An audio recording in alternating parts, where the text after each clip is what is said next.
Welcome back to This Week in Indies for our fall 2025 season. Why do we write? What is the primary motivation for the writer to crunch words? Is there a deep passion to create? Are there non-fictional truths to be investigated? Does commerce and personal financial success draw you to the process? Is there a personal inspiration? Today, our panel will discuss what motivates them and how that motivation determines how they write and what they write. In our Indie Film Connection, Go Indie icon Joe Compton gives us films you may like if you're a fan of The Breakfast Club. Then we spend 60 seconds letting you know what is coming in our Go Indie Minute. So invite your muses to sit down and talk, and dig deep into your psyche, and be ready to be honest with yourself, because it's time for another deep dive into This Week in Indies with your host, SM Hillman.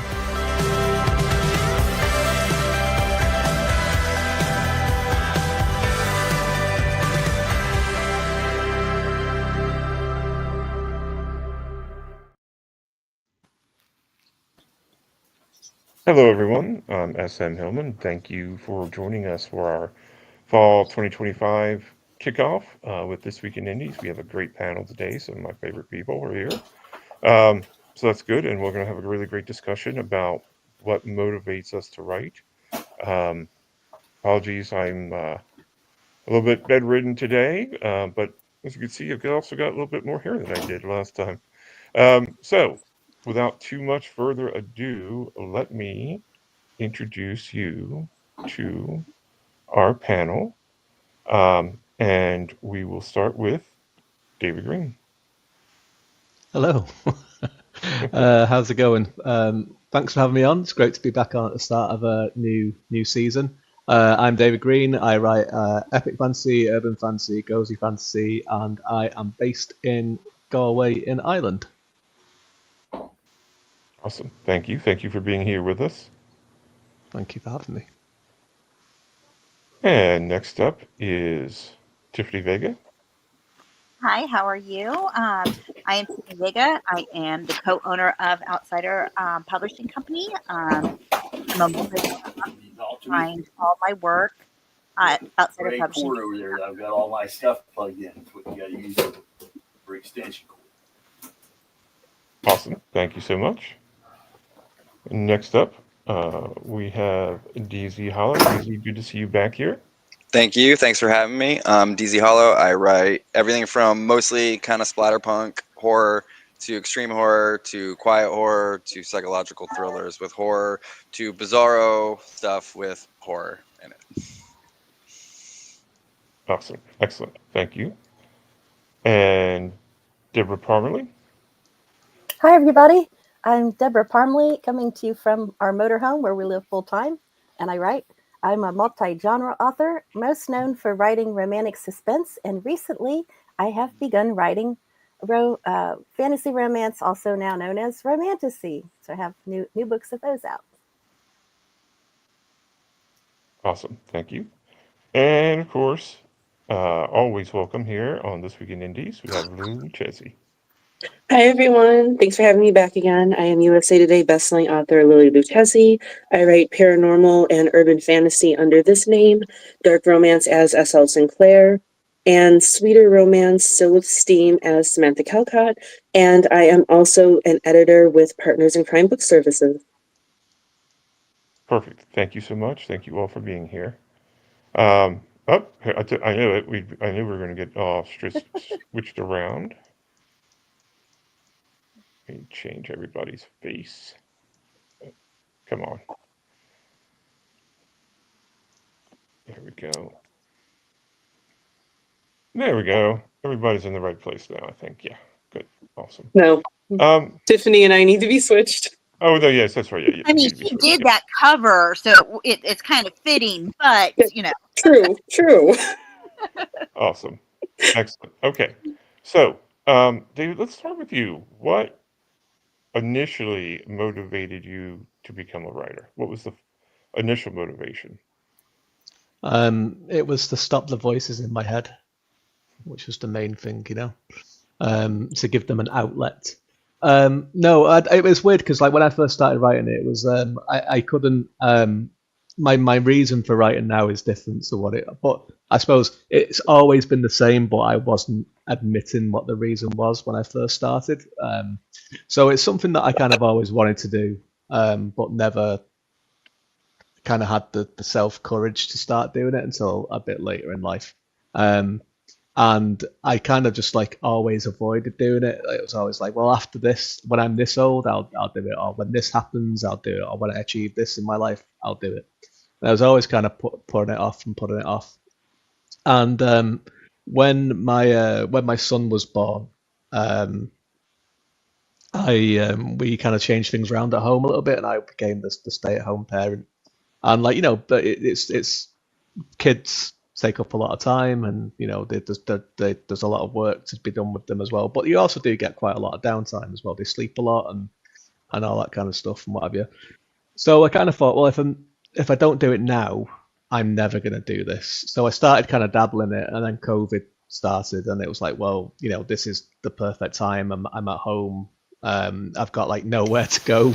We had some pretty severe lockdowns in Ireland where it was like they lasted for a very very long time. And what that was that me and my son both received autism diagnoses quite close to each other. And so what I was doing was it was a mixture of basically wanting to show my son when he's older that people like us can achieve these kind of things, and also it was also like I wanted to kind of show him that I'd done something with my life, because before that point I'd just kind of worked in management roles and stuff like that. There was nothing that I really ever wanted to do. It's just things that I'd kind of fallen into and got stuck in. So that was the kind of thing that I was telling myself. But really now I've kind of given myself permission to kind of admit that it's just something that I wanted to do. I'll always love stories. I've always loved books. It was something that I'd wanted since I was a little kid, but I was just too kind of afraid to do it. So that is kind of a long answer to your question, but that was it really. So there's a mixture of a few things, but the main reason is because I want to do it. It makes me happy, and I enjoy it, and it's what I want to do. So I'm a little curious. You've spoken about both Tolkien and The Wheel of Time as influences.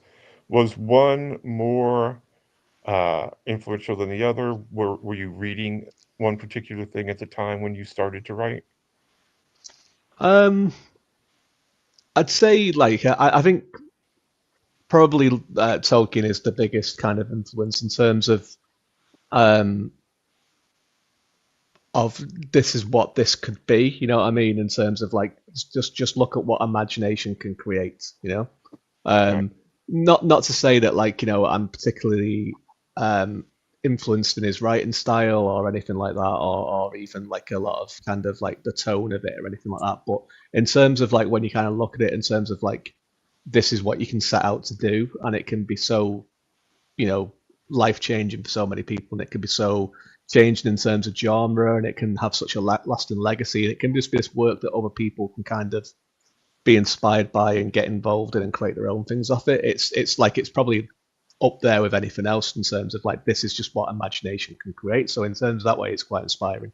In other things, in terms of like kind of wanting to be a writer, like the first things that I kind of read, other than that, was like Arthurian legend stuff. Like I grew up in the UK. I grew up in like kind of Celtic regions of the UK, and my family's Irish, so there's a lot of that kind of Fae and otherworldly stuff, and King Arthur and all that kind of stuff was like kind of just in my life everywhere I went around. I lived near a place called Alderley Edge, where there's all these myths of sleeping knights inside the cliff, and there's a writer there called Alan Garner, who some of you may have heard of, that used to write books that were based around Alderley Edge, and which is close to where I lived. So it was always like it always had this thing about it where it was like I was so immersed in these things like Lord of the Rings, but also like Arthurian legends, stuff like Fae and all that kind of stuff. So it was something I just grew up with, and it was, so it was always there's always a big influence on that as well,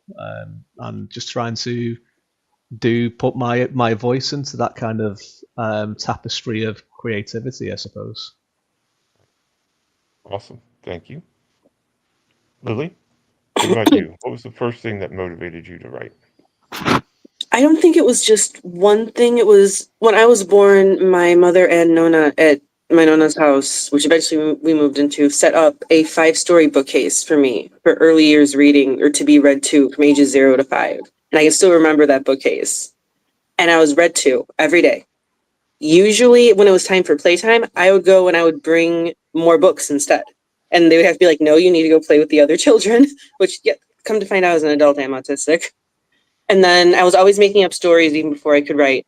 Taught myself how to read at 2.5, and books were always my best friends. Even though I had friends, the books were where I lived.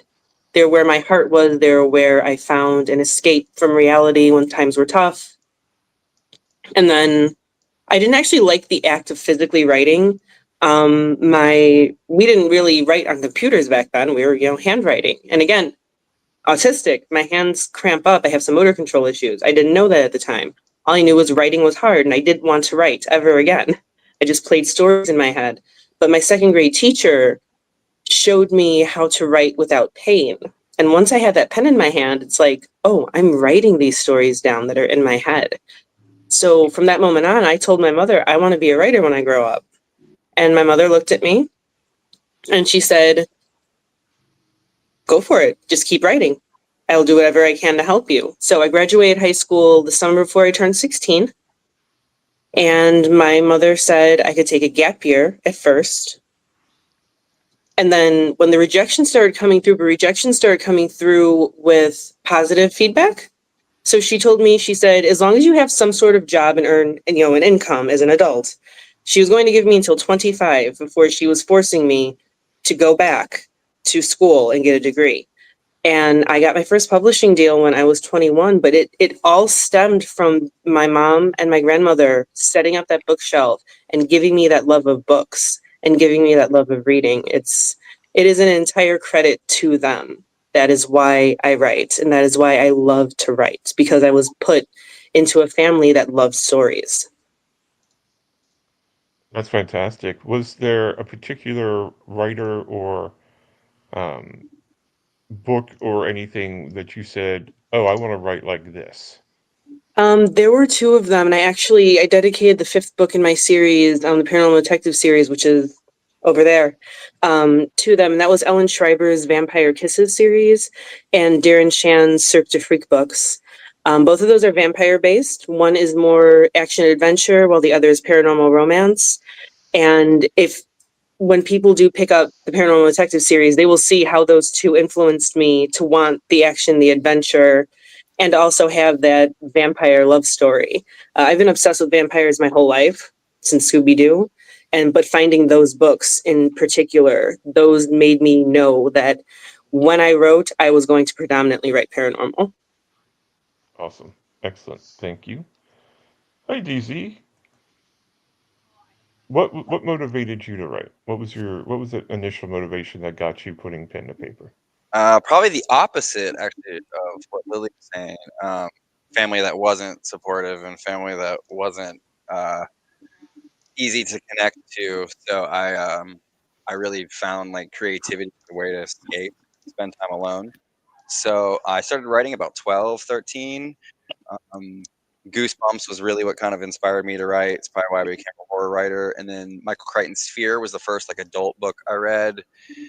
And that actually inspired me to write. I wrote my first kind of like underwater, something kind of like that, like a submarine alien craft thing. And then I started writing kind of like slashers about. So I have cerebral palsy, so I started writing slashers about kids with disabilities, kind of getting revenge and things like that. And it just sort of spiraled from there. And then it turned into poetry as I got older into high school. And then once I got into college, I had teachers really kind of like, hey, you should really be going after creative writing. You should really look at writing. And this is something I'd heard in high school, more. And then it really started kind of turning into more short stories. And then I wrote novels for years, just deleting them, trying to practice and get better.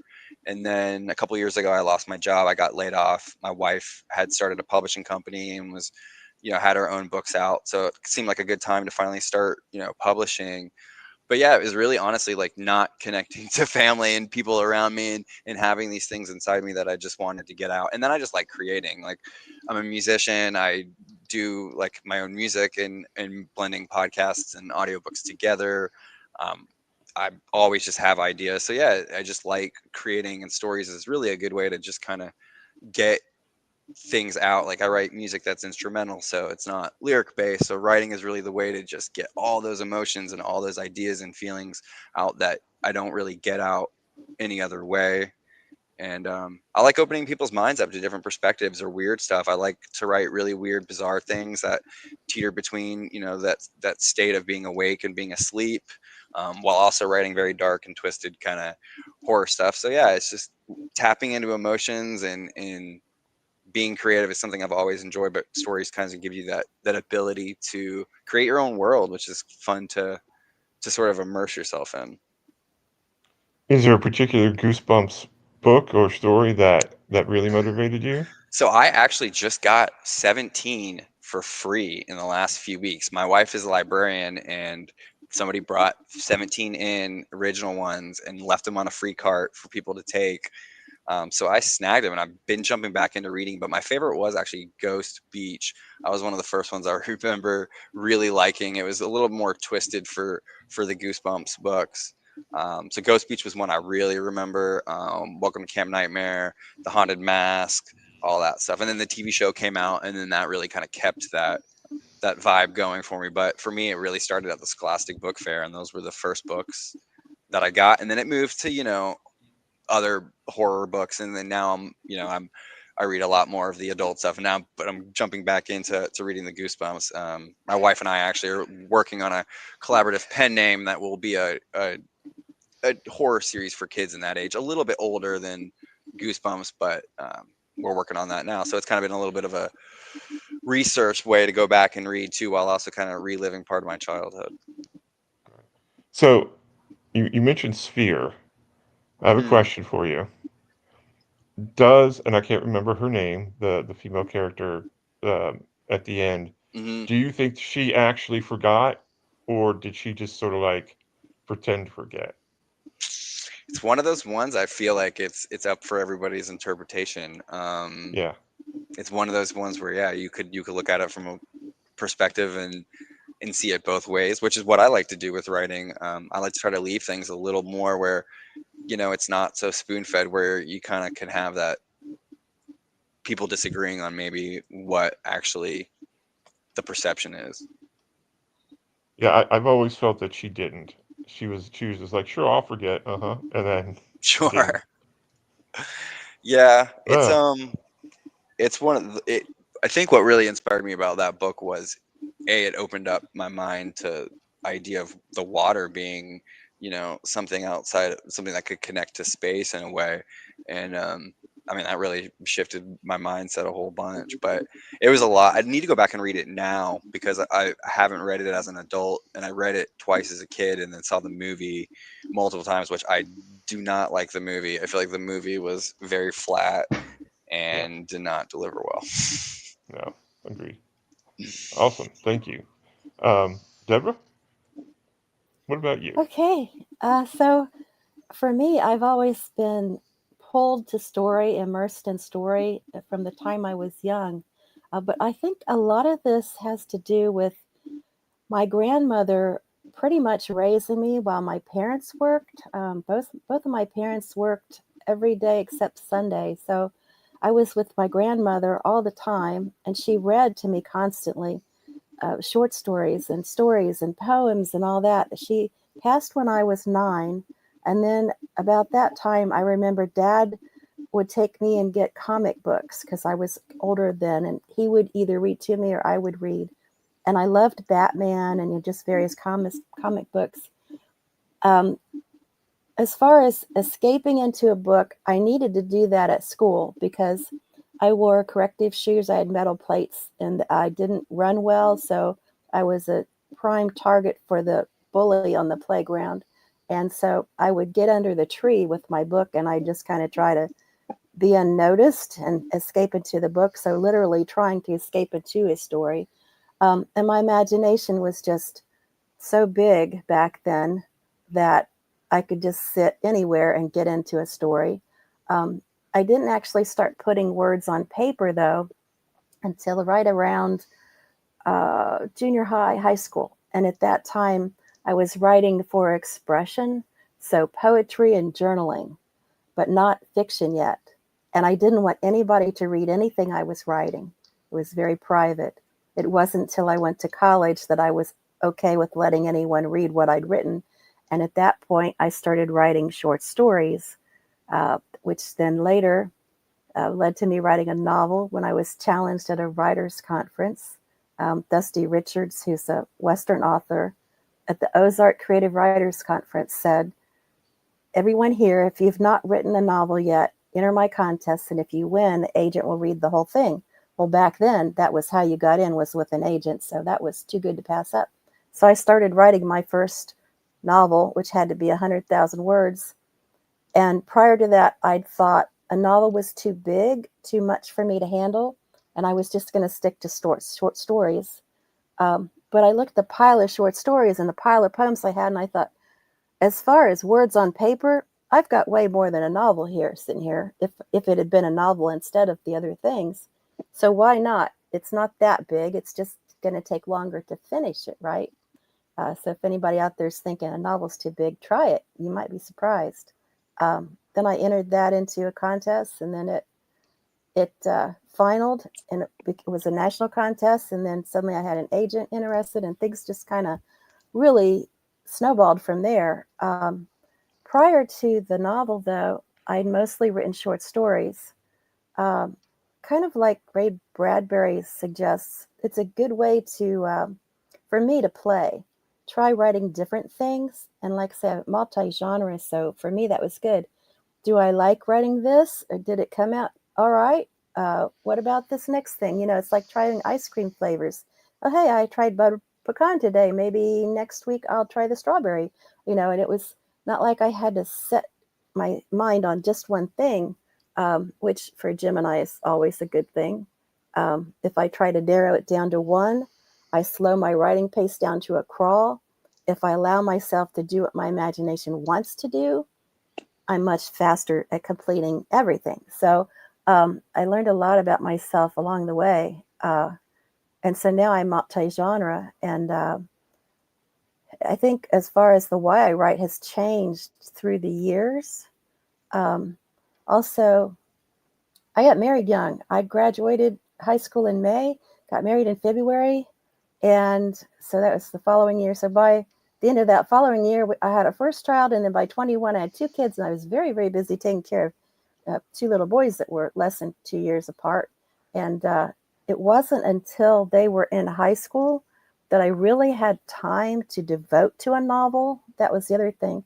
So I could squeeze in a poem, I could squeeze in a short story, but trying to get my head in a novel and stay there with all the other things pulling at me was really kind of too much. So that them growing up helped me to have more time to devote to writing a real novel.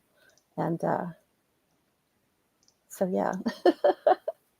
Awesome. Was there a particular writer or book that sort of inspired you stylistically or emotionally? I think there's been a lot of things. The thing is, I'm not just a multi-genre writer, I'm a multi-genre reader. So growing up, I devoured Nancy Drew books, comic books. I loved Batman. There's a huge range of difference in a lot of the things I like. My college degree is English Lit, so then I was leaning toward literature and then poetry and all the different things.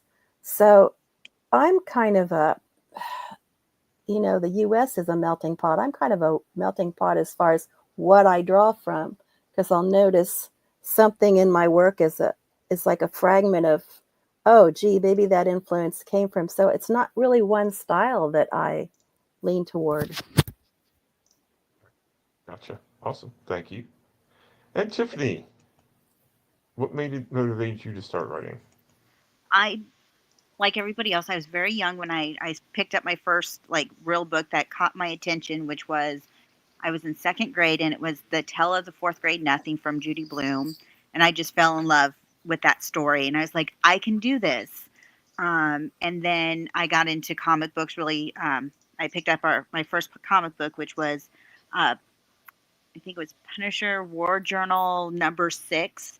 And thought I can write comics. And from there, me and my brother, we would just sit and make our own comic book company and create, characters and stories. And eventually that turned into writing long novels.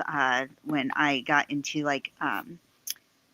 preteen, it was R.L. Stein, scary stories, and Stephen King that I loved. And I would just write based off of trying to imitate them.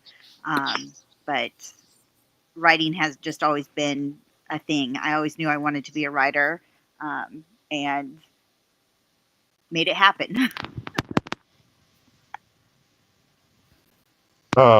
So you mentioned a few different writers who were influential.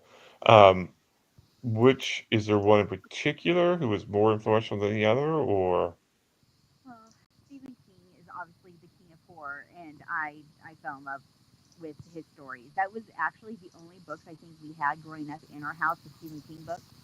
Um, my mom wasn't much of a writer, neither was my grandma, and so he I think he's the one that had the most influence um, for me because of just being so accessible, and of course watching his movies growing up, and so probably Stephen King, but R.L. Stein was a huge one growing up too because I read all of his series that he had out. Gotcha. Awesome. Excellent. So let's look at a few of our comments. AF Stewart is here. Says hi. Hi, AF. Good to see you. Deborah shattering the fourth wall because J.E. Strada's not here to do that. And then David Green also shattering the fourth wall. And Gamekeeper mentioning Punisher Warzone number 6. Yeah. Awesome. That's my brother. He's the other co-owner of Outsider Publishing. Hello. Awesome.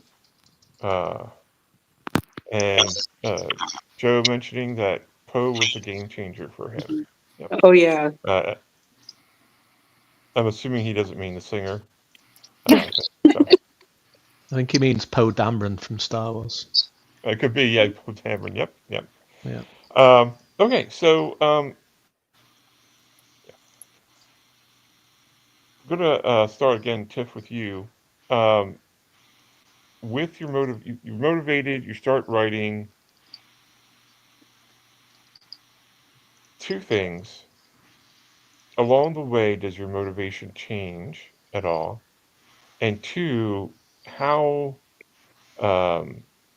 did the things that initially motivated you or motivated you later on affect how you wrote, the style that you write, and maybe even what you write? So starting out, I being so young when I dreamt of writing, I think a lot of it was because I wanted to be a writer like Stephen King, rich and famous, and uh, being 13. That's kind of like all you think about is getting your name out there. And obviously, over time to now, it's more of the company that we have is amplifying voices that normally wouldn't have a voice. Kind of like the book that is up here, Rights at Risk. It's the voices of women concerned with what is going on in our world today, and so the motivation went from my own voice being heard and being seen to trying to push out other people's voices. Um, and it does change what you write because you start out wanting to write to market so you can sell books. And to be honest, none of my books have ever been wrote to market besides Yord's Curse. And um, there's always like a story that you want somebody to read it, that you have a reason behind it other than trying to sell books. And that's where I'm at now is like it's more of getting that story out to be heard than it is to actually sell that for profit. Um, and like David said earlier, the voices don't stop until you're done with that story. Gotcha. Awesome. Thank you. Um, Deborah, what about you? Have your motivations shifted at all over the years, and has that affected what you're writing or how you're writing? I know you mentioned before a lot of life changes affected have affected those things as well. Yes, they definitely have. In fact, my two most recent books, I was thinking about our topic the other night, and I thought, wow, my two most recent books really do reflect this topic because I had a blood clot in my brain in 2023, which stopped me from writing for a while because I couldn't even read a line of text, let alone write one. So then the rehab took a while. I got an idea for the story when I was coming out of ICU and wanted to write it, but wasn't able to yet. But then when I was finally able to write it, it came out. It's taken 2 years, but it came out in July. That particular story is set in Cody, Wyoming. It's got the rodeo there. That's where we were living when I had the clot. So I know the area well. And that was a story I just felt compelled to write and just itching to get it down on the paper and kind of waiting until my neural PT and my brain stuff could catch up so I could do it like I used to. It felt really good to get that book out and to be back. So that particular book will always hold that for me. Then when I finished that one, I was thinking, which one now? Because all my books had been stopped, and I have a lot of books started. I've got at least 12, if not more. When I get a story idea, I'll write the first chapter, then I set it aside. That way it doesn't float away like a dream. So I always have something I can, eeny, meeny, mo, which am I going to pick for the day? I was invited to write a book to raise funds for the Texas flood victims. And they went, well, yeah, I want to do that. And then I looked around, which book do I want to do? And the one I ended up grabbing only had 13 pages in it. But I grabbed that one because here's where a market came in. I didn't get the idea to write to the market with it, but I had already had the idea and it fit the new romantasy market, which I thought those are selling well now. If I'm going to write one to help raise funds, it would be best to choose one that's on the higher end of the sales, urge to buy that people have. That's what they're getting right now. They like that. So that's what I did. And I wrote my second fantasy romance.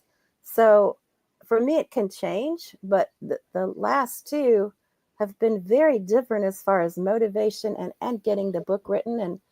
And the thing is, they've both flowed really well. So it's encouraging because, like say, when I first came home from the hospital, I wasn't even able to read a book, let alone, write a paragraph. So long way from the last 2 years. Yeah. Absolutely. Awesome. DZ, what about you? How has it changed over the years for you, and how has it affected how you write and your style?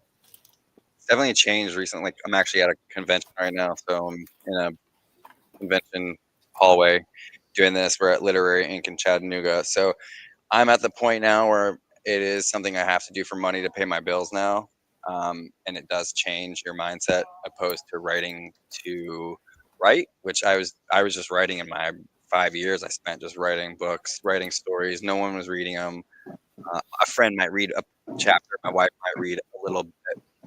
And so it was just kind of like something that you're just doing because you like to do it. And that's still obviously what I'm doing. I'm having the most fun I've ever had writing right now. But it's become something that is an income to pay bills and to, be a human in the world. So that changes everything. It's what you start to maybe think about your ideas, shift a little bit, or maybe how you want to direct them. I write only horror, and it's getting more intense and it's getting more brutal, I guess, in a sense, as I kind of go that way naturally while I write other things that aren't as brutal. So I'm always kind of balancing things out. But for me, it's really just about the idea comes, and that's just like, I write on my phone immediately. I'll write an idea down, and then I'll just keep writing the notes down. And is this a short story? Is this a novel idea? Is this a novella idea? Is this an audiobook idea? Because I like to do more music-based audiobooks that aren't even published in paperback.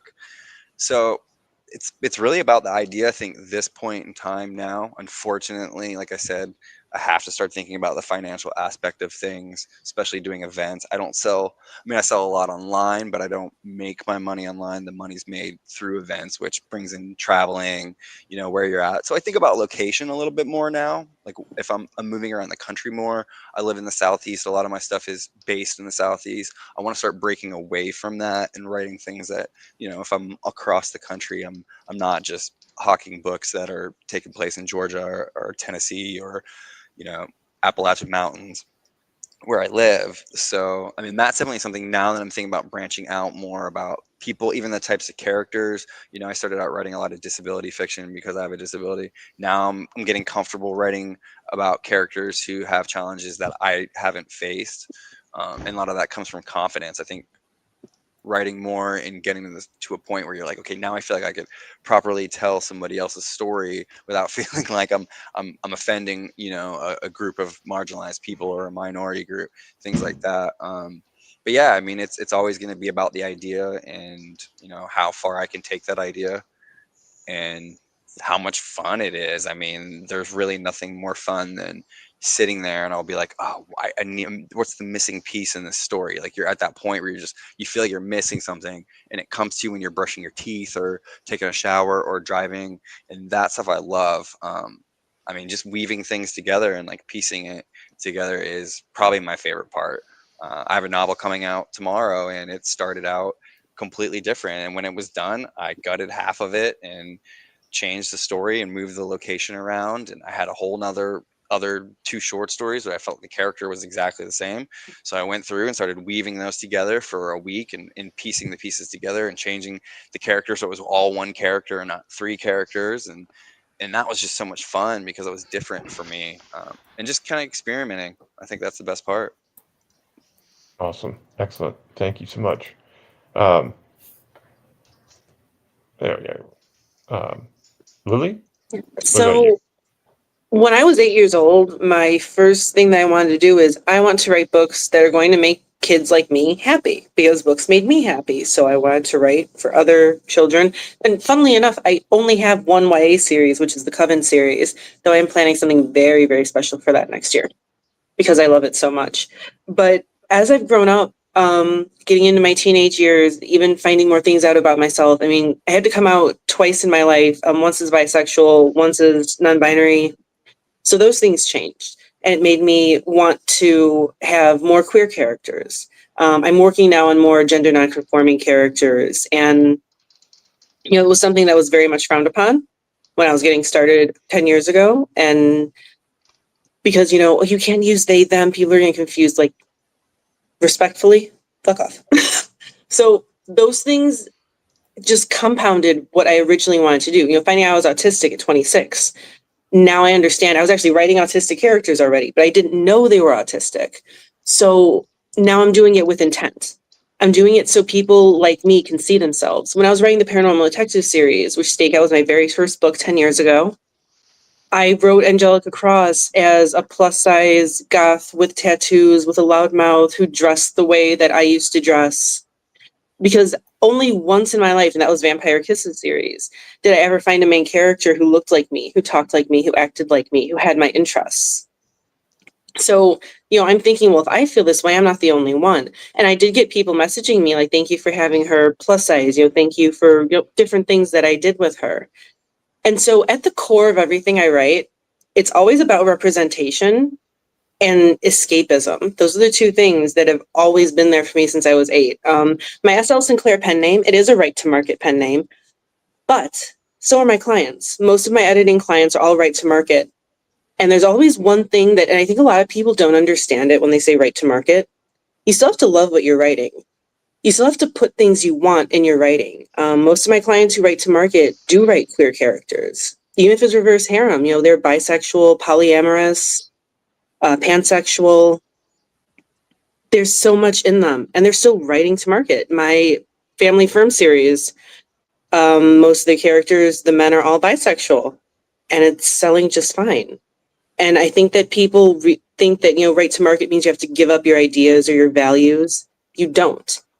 Everything I do is going to be very, very organic, and it's never ever changed. Since I was 8 years old, my goal has not changed. It expanded, it included more things, but it has never changed and it will never change. And the more I go into this, because even at 8, I wanted to do this for a living. I wanted it to be my income. And while my income right now is mostly my editing job, I still want to increase that, because the more book sales I get, the more people are enjoying my books, especially the romance. Most women that I speak to and most of my readers use romance as escapism. Reality kind of sucks. Dating in real life kind of sucks. Divorce, marriage, whatever it is, sometimes it sucks. Even if you're happily married, sometimes that still sucks. And sometimes romance is going to take you out of that reality. You're going to get something different. So me branching out into romance, it's again just another facet of wanting, especially women and female presenting people, to be seen. Our needs, our wants, our desires, our goals, in a way that, even 10, 15 years ago, it was not written the same. But indie authors now, and I'm very happy to be a part of it, are showing that we are people. And it sounds horrible. It used to be written in such a cardboard manner. And again, it goes back to me being 8 years old, just wanting to make people happy, like books made me happy.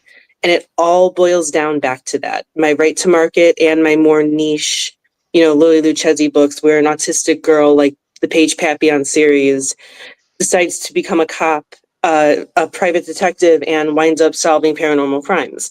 From the quirky to the dark romance reverse harem that sells, everything still has the same goal that I had when I was 8 years old.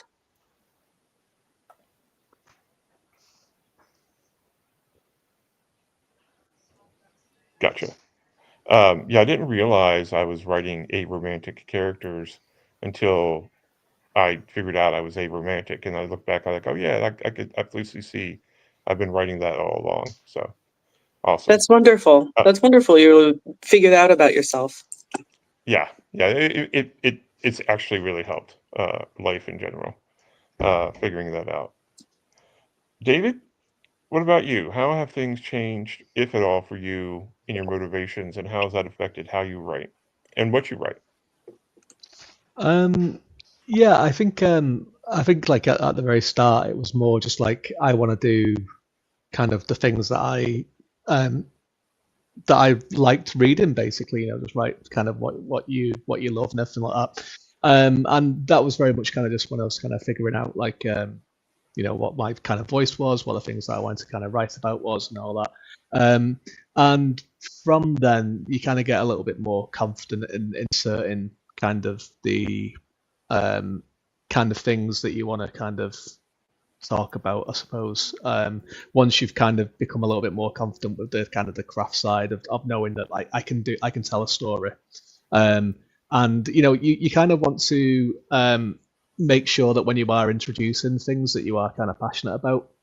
Like there's a lot of neurodivergent characters in my books. There's a lot of stuff about my exploring kind of politics, I suppose, in a lot of ways as well, in a kind of like more kind of subtle way where it's not what and that's the kind of thing is you want to kind of come up to this way where you can introduce these things in a way that feels organic to the world that you've created or the story that you've created and all that, and have the confidence and the conviction to kind of carry it through as well. And in terms of like when you kind of, I know a lot of people have been kind of talking about writing to market and what that means and that kind of stuff.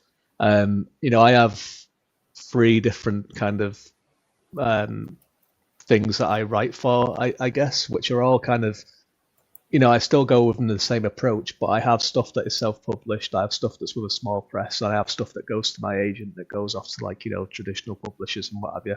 And there will be some stuff where I'm like, okay, this is something that is going to go to my agent because of X, Y, and Z with it. And there will be some stuff where I'll be like, this isn't going to sell through traditional publishing, and I'll know that from the idea or from the very, very start at the beginning of it. It doesn't mean that I'm not going to write it. But I just know that it's going to go into a different kind of endpoint. And even then, but the way that it works is obviously with the stuff with the traditional stuff, that even though it might be with a mind that's going to go like, this is going to go to my agent, this is going to go on submission. There is still that thing where it's like, well, I might end up self-publishing this in the end, or it might go somewhere else because of just the way that traditional publishing works. But there are definitely things where I would have an idea or have a sort of a topic that I kind of want to go into, or something that I will know from the outset that it's not for that avenue for whatever reason. And I think a lot of that is to do with, I suppose, writing for market in a way, because I think with a lot of traditional publishing, they come along because it's a slower moving thing. They kind of find what self-published and indies have been doing for a while, and then it like romantasy and cozy, and it becomes a big thing. And then everyone starts kind of submitting that stuff, but then they get ready to move on. Then they're moving on to the next thing. So it's very, very dangerous to write to market in that kind of way, because you might be left behind when they reach that point. So you've got to really kind of, for me, it's like you write what you want to write. Just kind of have a mind of what your end goal is for the thing that you're writing, but also be a little bit flexible with it as well, because you just never know what's going to happen. True enough. Thank you so much. All right, let's take a look at our, let's see, some more comments. Stephen Lear, hey Stephen. Thank you for showing up. Yes, thank you for showing up. I absolutely appreciate that. Deborah, Joe, it's time for the year for me to start reading Poe again. Okay. Oh yeah, I guess it is that time. Agreed. Yep. Joe agrees with that. Talk to Stefan. I hope it's Stefan. If I got that right. What you think about the topic? I love writing so much. I'm having brain surgery. Okay, so I can keep writing. I have really bad tremors, and the cure is burning out from my brain. I am very sorry to hear that. So hopefully, ducks.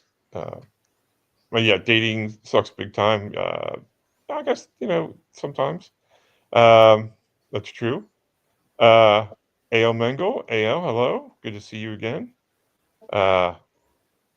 Law professor. I know. I know.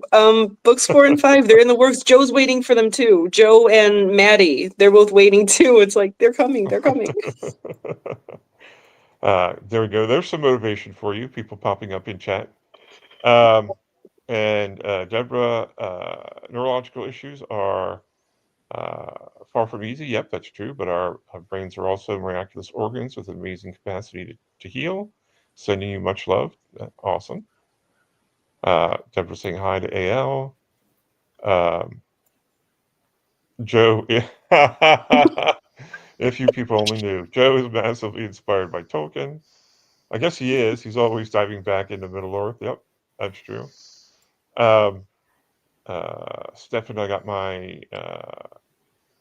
I tell people my demons will have more room to play. Yep, that's a great way to talk about it. Joe, alternate universe Joe loves Tolkien.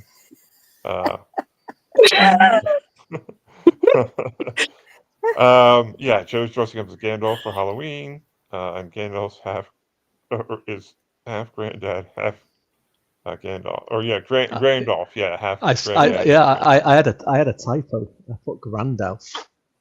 Grandolph. Oh yeah, that's it. Yep. No, that's awesome. Grandolph would be a fantastic. Okay, so without too much further ado, hold on. Let us take a look at this week's Indie Film Connection. If you are a fan of The Breakfast Club.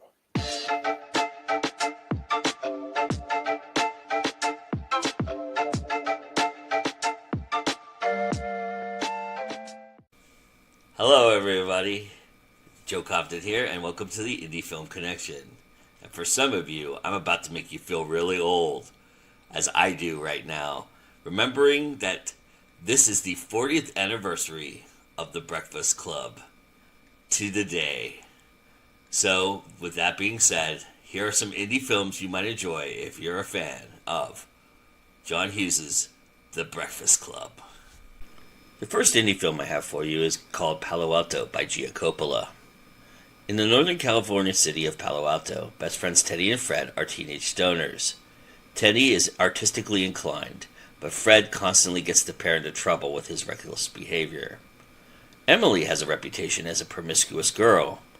April is a shy student who's made fun of by her classmates for still being a virgin, and is also teased by her soccer teammates because of their coach, Mr. B's favoritism of her. At soccer practice, Mr. B, who is a divorced father, asks April to babysit his son, Michael, again, because he is going on a date. In return, he offers her the striker position. A lack of parental guidance encourages these teens to rebel with the substance abuse and casual sex. This is a script based on a series of short stories from one of the film's stars, James Franco. And you can catch this movie for free on Tubi. The next indie film I have for you is called Perks of Being a Wallflower, a film by Stephen Chomsky. In 1991, Charlie, who has suffered from clinical depression since childhood, has been discharged from a psychiatric hospital. Uneasy about beginning his freshman year of high school, he is painfully shy and only manages to make friends with his English teacher. That is, until he meets two seniors, Patrick and his stepsister, Sam. And after the homecoming dance, Sam and Patrick invite Charlie to a party with a group of their friends. That's where Charlie unknowingly eats a pot brownie, gets high, and makes speeches to the amusement of the partygoers. He also walks in on Patrick and Brad, the high school quarterback, kissing. Patrick tells Charlie that Brad is gay, so he agrees to keep it a secret. Charlie discloses to Sam that his best friend committed suicide the year before, making her realize that Charlie has no other friends. So she and Patrick bring Charlie into their group. This script was written based on the book by the same author in Stephen Chomsky, and is available on Amazon Prime right now. The next indie film I have for you is called Therapy Dogs. It's a film by Ethan Ing. It is a coming-of-age film that delves into the lives of two best friends attending Kathra Park Secondary School, a Misogino high school just past Toronto. Ing and Morris are 17-year-olds who endeavor to produce a video for their yearbook and graduating class of 2019, and they find themselves grappling with adolescence, growing up, identity, and the boundaries they push, and the recklessness and the intensity of male adolescence. This film features interviews with many of their fellow and unsuspecting high school students, and is shot documentary style. It is available right now for free on Tubi. And finally, I could not resist the opportunity to include one of my favorite coming-of-age films of all time, The Kings of Summer, a film by Jordan Vogt Roberts. Joe Toy, on the verge of being a young man, finds himself increasingly frustrated by the attempts of his single father, Frank, who tries to manage his life. After a family game night ends with Joe calling the cops on Frank for false reasons, he declares freedom once and for all. He escapes to a clearing he found in the woods along with his best friend Patrick, also sick of his life at home with his annoying parents, and a strange boy named Biagio, who has just happened to tag along. Joe announces that they are going to build a house in the clearing, free from the responsibility of all the parents. Once their makeshift home is finished, Joe declares himself and Biagio to be hunters, while Patrick gathers the fruit. Several weeks pass, Patrick and Joe are reported missing and appear on multiple news channels. Frank finds a Monopoly piece from the game night in Joe's book bag that he was left on the bus, and he believes that Joe is taunting him. See what happens when you watch The Kings of Summer right now on Prime Amazon Video. That's all I have for you for this episode of the Indie Film Connection. We'll see you next time. Bye.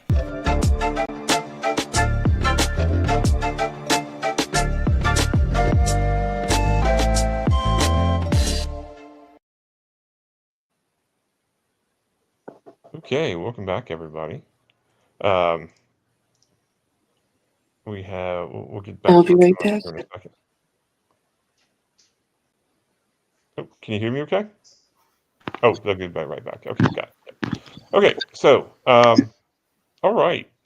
So, I'll just throw this open to anybody before we get to our comments and go any minute. we often, often take this back to advice for new writers. And I'll just throw this out to the group. Your thoughts to new writers on sort of tapping into their motivation might be the best way to get writing. Any thoughts?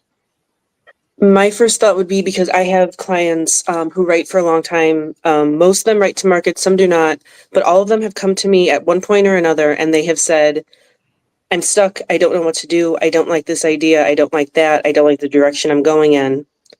And my response is always very simple to them. Then what direction do you want?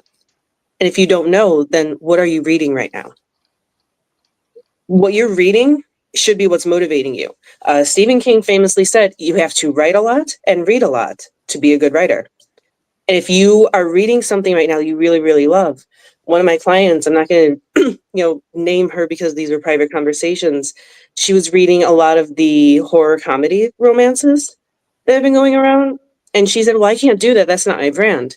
So I pulled up everything that I've worked on with her for years and years and said, there's your comedy, there's your violence, there's your romance. Why can't you write it? So my advice to any author who doesn't have their motivation, stop and assess what you love. One of the other things I do, if I don't have motivation, I will look sometimes away from books as well. I've gotten motivation from music. I've gotten motivation from the most random things. I got motivation to write a poem from flowers that were planted outside my building. Don't limit your scope of what you think you can do to any one thing. That is the number one. Don't limit yourself. Your brain, there is no limit there. Like Stefan said, you can make room there. The demons are going to come out to play. Let them. I agree with Lily, because you just don't want to limit yourself. Don't niche yourself so far down that you feel stuck in what you're writing, because inspiration comes from everywhere. And I had never tried to write poetry up until the passing of my grandma, and now I have a whole poetry collection that I'm almost done with.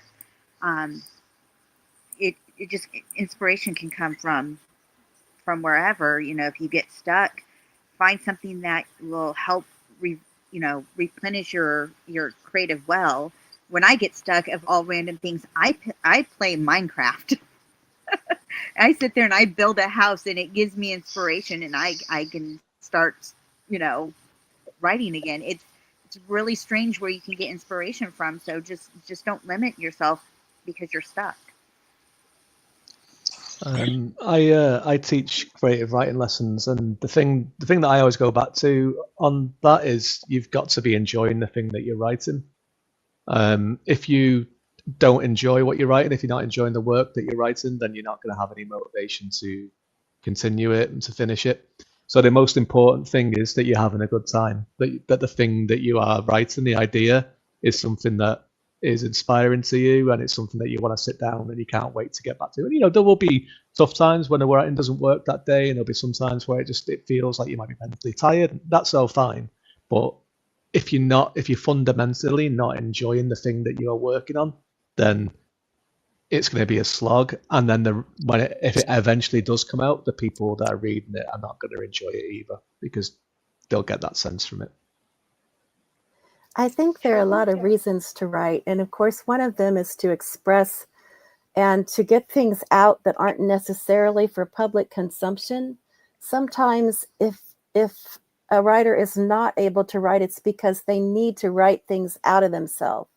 I had this happen when my dad was on hospice for 8 months. I tried to write fiction.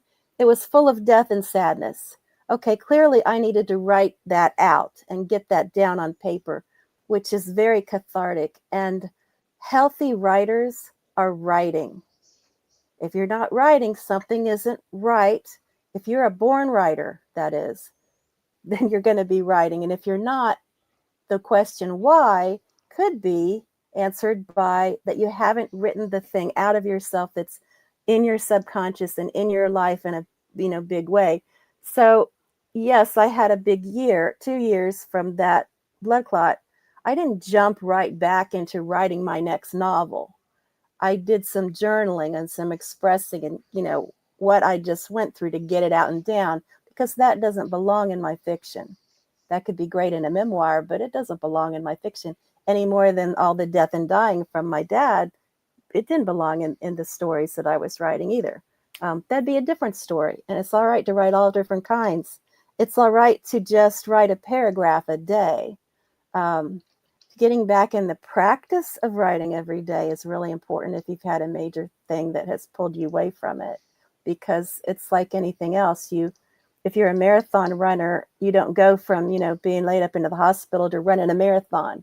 You're going to have to start a smaller way and then, hey, try a short story, try a poem, try a journal entry, anything, but get yourself writing something.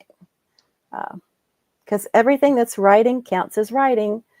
And if you're not writing, then you're not writing. Got it. DZ? Yeah, I don't really get writer's block. I think being a musician and an author has kind of like a good happy medium. When one sucks, there's always the other one to just go dabble in. And so I honestly probably get writer's block maybe twice, 2 days a year. I try to write every day. I hit every week. Broken window right there. My friend who did the cover, the photograph came first. I had her sending me photographs, and I liked the photograph, and I was like, okay, what do I want to do with this photograph? I know this is going to be my cover, and this is something I do a lot of. Like, if I could tell someone, if you're really stuck, go for a walk, take a picture, and write a story based on that picture. Don't think about what you want to do. Just take the picture, and it could be whatever you wanted. So creative writing exercises, I think, are great. I'm a big believer that if you're just starting out, start with short stories, then maybe try a novella. I don't think anybody should be jumping into a novel right off the bat. I feel like sometimes when it's your first novel, it kind of reads like a first novel. I deleted my first 5 novels before I even published one. I don't think maybe everybody needs to do that, but just because you wrote it, I don't think it means you have to publish it. It's practice writing. So I think if you're really starting out, like what everybody said, if it's not fun or you don't have the drive, you might not be there. And that might be, there's a lot of different types of writers. There's people who I would love for someone to be like, hey, this would be a cool book idea. What would be your take on it? And like, give me an idea that I could run with. Like, I'm just that person. I just love creating ideas and being given something. Maybe that comes from drama and being in theater classes and doing the, whose line is it anyway style games where you're given something and then you get to spiral off from that and create your own thing. So I think just figuring out whatever gets you in the groove, if that's writing short stories to start or whatever it is, it's a process, and it takes years to really get to the point of, I think, maybe being comfortable with what you're writing. For me, at least, it did. I just kept writing and writing, and I was like, this is just, I could name a book that it reminded me of. And my thing was always wanting to stay unique and try to, do something creative. So if you're struggling, I mean, just have fun. Go, like I said, take a picture, write 4 words down, and use that to formulate your first sentence and see what happens. Sean, you're muted. There we go. Awesome. Great advice. And yes, I was muted. Thank you. All right. Time for the Go Indie Minute. I wish we had Go Indie Minute music. But it's only a minute, so I guess it doesn't really need music. So time for our Go Indie Minute. All right. So Monday, we have a conversation, a cocktail, hosted by Vanessa Junta, and her guest this week is Lisa Yazek. Here we go. There we go. Wednesday, at 8 p.m. Okay, so I'm sorry, Monday at 9. These are all Eastern time. Monday at 9 is Conversation with a Cocktail. Wednesday at 8, we have A.F. Stewart hosting To Trope or Not to Trope, as Anita debates Cal Logan on the merits of the old wise mentor trope. I can't wait for that one. Friday at 9 p.m., we turn the spotlight on the multiverse with another virtual panel session, this time from science fiction track assistant track director Darren Bush. Hi, Darren, who moderates a panel on the relationship ups and downs between speculative fiction and AI. Should be a good one. Then for our Saturday matinee, 6 p.m. next Saturday, Brian Tan and Joe Compton are saving the seat for 3 new films to review. Let's go ahead and hit our last few comments here. Oh, I'm sorry. Let me turn off the. There we go. Okay, there's our faces. Good. All right, last few comments. There's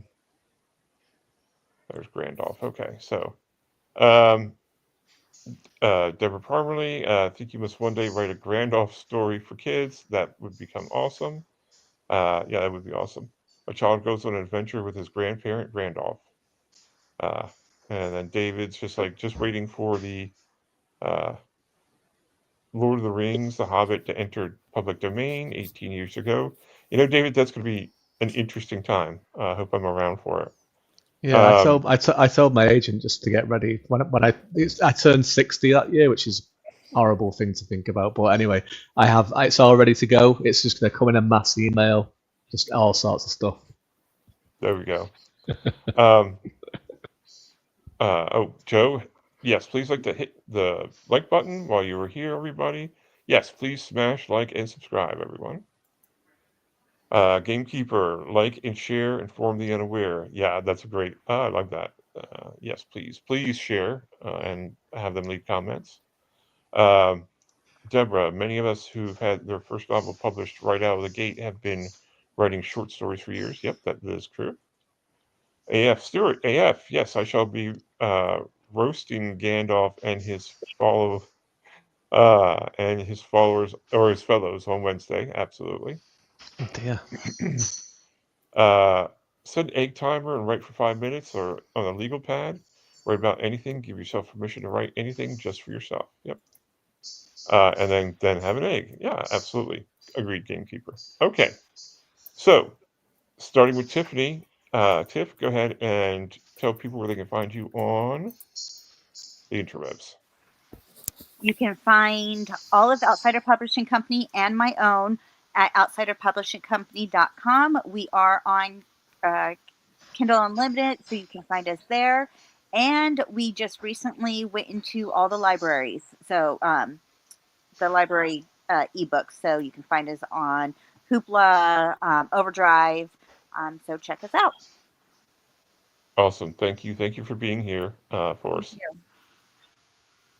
All right, Deborah.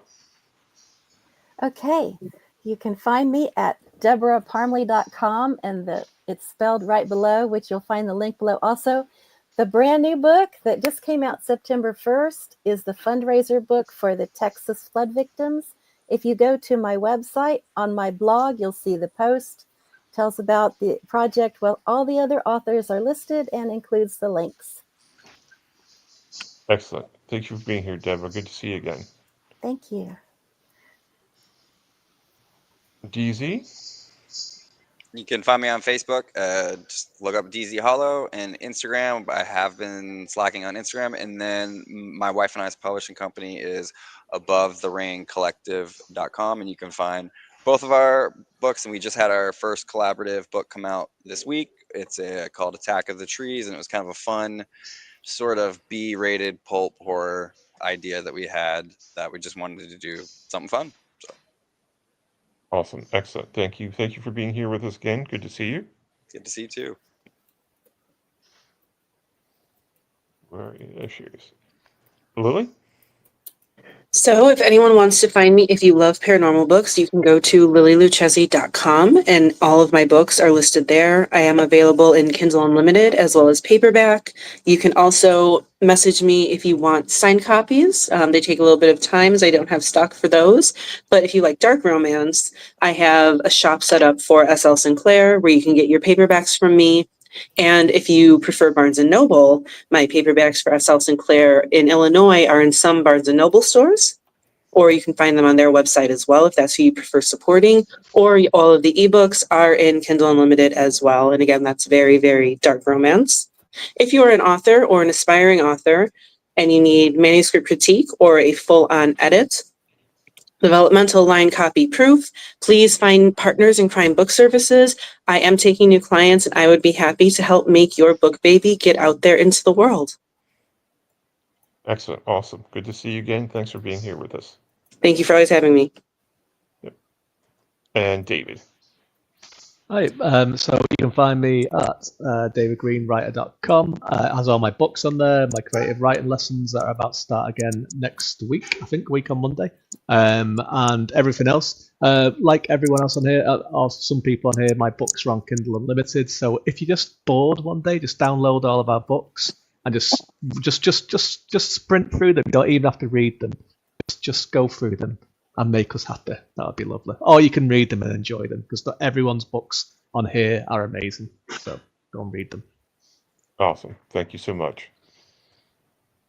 All right, everyone, panelists, thank you for being here. As always, we appreciate it. We have one more comment. Deborah, ask for my blog to find the fundraiser books for Texas flood victims, and the books are on KU.